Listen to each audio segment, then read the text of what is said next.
godo en ni aput makamano un mane ni koro nuchiwo pesa emomiyo no kiny makawuono koro noluongi ka mano mar yango ni nyikwara Mgajwang' ne gin mana frameworks ripode mar neno kaka ichulogi ema ne nego bed ni notimo.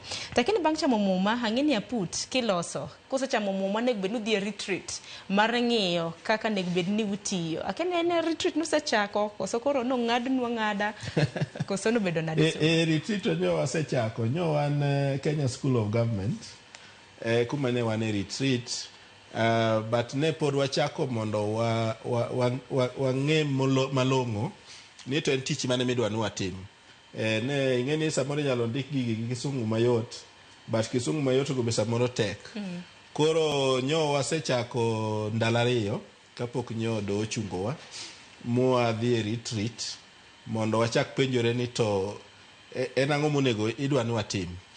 Jomoko osebedo ka fwambo ni wadhi timo investigation. Wan onge gi mamlaka mar timo investigation.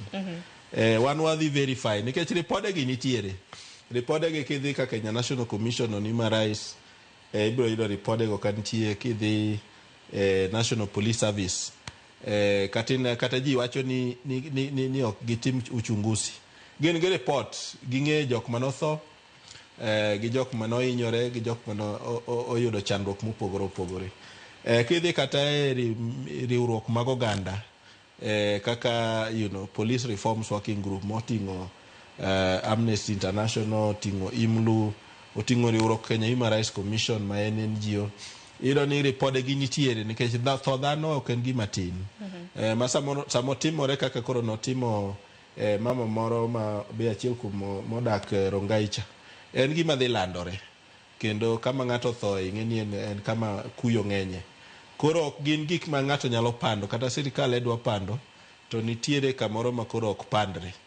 Koro wan tijwa ne en ni to wa verify wacho ni to gini be notimore adier. Koro wang'iyo ripod ni nitie reports ma samoro nogol gi riwruok ma international kaka Human Rights Watch and so on. Koro kwaneno ka nyingi ni ka nyingi ni report ni nyingi ni report koro wa verify ni kare gini notimore adier. Elendo mo biro kapok wachako go mbaka ni no wacho ni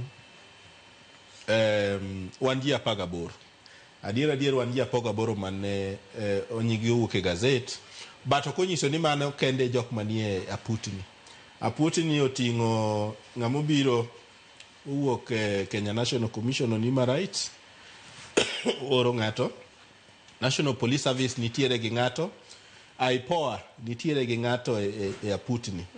Migepni mopogore opogore. Pesa gi ng'eni biro wuok kata jok ng'ama biro chulo gi en National Treasury. Wan ok wan gi pesa mar chulo onge gi mamlaka mar chulo ng'ato. Koro pesa ni biro wuok e agulu maduong' mar pesa mar Kenya. Koro nitiere ji ariyo moa e National Treasury ma bebete joponi. Koro magi te nyiso ni kata riwruok moko miparo ni samoro ket tenge en mana ni ji ok ong'eyo but migepni go te nitiere e aputno. Manyiso ni aput makama nyalo ting'o dhano mohewo kata